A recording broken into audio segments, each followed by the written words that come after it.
The consolidated B-24 Liberator was one of the first heavy bombers employed by the Allies during the World War II. It fought alongside the iconic B-17 Flying Fortress and was used for many roles, including submarine hunting and maritime patrol aircraft. It was equipped with over a dozen 50 caliber machine guns and had the capacity of a sizable bomb load, unlike the B-17. The Liberator was the ultimate symbol of American industrial might, and it remains the most produced bomber in military history. Following the World War I, the United States Army Air Corps focused quickly on developing new aircraft and air warfare strategies for prospective conflict in order to remain competitive in the next generation of combat. Unfortunately, the country was soon plagued by the Great Depression, which slowed the manufacturing of the new warplanes. Yet, the Army Aviation Corps requested a new type of aircraft that would change the aviation industry in 1935. The specifications including the creation of a multi-engine, long-range heavy bomber with a top speed of 300 miles per hour and a range of around 3,000 miles. The aircraft required a service ceiling of 35,000 feet and internal bomb load of at least 8,000 pounds. This was possible due to the Spanish Civil War, where countries such as Germany, Italy, and the Soviet Union supported both the Communist Republicans and the forces of General Francisco Franco with the new weapons, aircraft, and vehicles. The US, after watching the Germans make use of state-of-the-art Luftwaffe aircraft and tactics, put pressure on the development of its new heavy bomber. The Boeing B-17 Flying Fortress, which won the contract because to its distinctive characteristics and capabilities, was developed in response to the Army Air Corps requirements in 1935.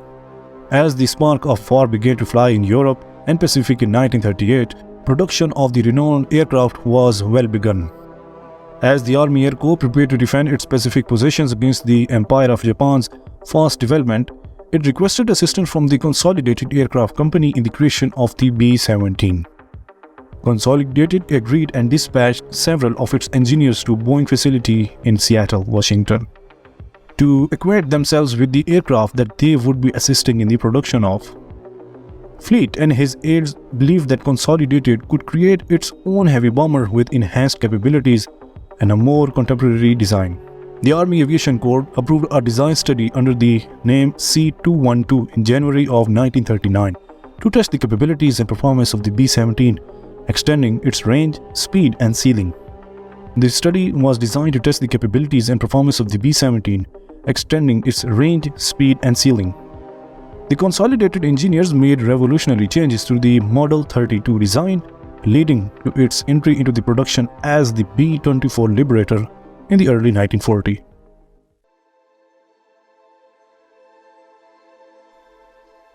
Model 32 was the first bomber to use the company's prior Model 31 flying board tricycle gear with a twin-tail design.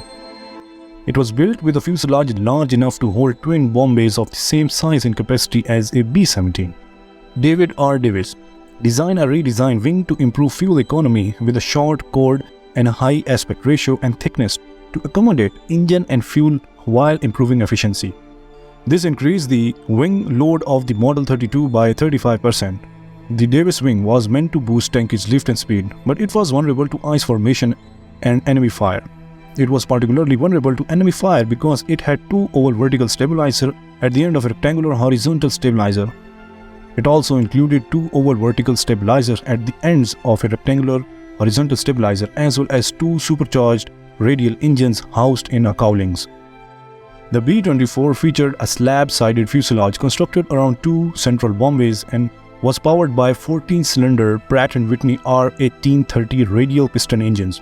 While open, the bomb bays retracted into the fuselage, cutting drag and making maintenance easier. It also had 10 50 caliber Browning M1919 machine guns that required a crew of 10 to operate properly. The B-24 was a long-range naval patrol aircraft that carried less offensive weapons to boost range and aerodynamic efficiency. The pilot and co-pilot sat in a glazed cockpit with a navigator, the bombardier in the nose with a machine gun. Radar operators sat behind them and functioned as a waist gunner, and the flight engineer manned another turret behind the cockpit. The rest of the crew sat in the tail, armed with waist weapons the tail gun turret, and the retractable lower ball turret. The B-24 is utilized for long-range naval patrols that required less offensive weapons for better range and aerodynamic efficiency. B-24s were used in every theater of the war, from Africa, the Pacific, and Asia to Europe and the Atlantic. Because of its greater range and bomb capacity, the Army Air Forces picked the Liberator as their standard bomber. During Operation Tidal Wave, the B-24s were used to strike entry points in Romania. Throughout Europe, B-24 bombers carried out strike against German facilities, delivering tons of explosives and incendiary bombs. B-24s were used for electronic warfare and secret operations like Operation Carpetbagger. The British Coast Guard Bomber Command and British Overseas Airways Company possessed the second largest B-24 fleet behind the Royal Air Force. These planes were employed for secret operations such as the Operation Carpetbagger, which delivered supplies to resistance fighters in France, Italy, and Holland, among other places. As there were a number of B-24s distributed over Europe, the Middle East, India, Asia, and the Pacific to play a variety of duties, several Liberators were also employed as unarmed long-range freight planes to ferry commodities throughout the British territory.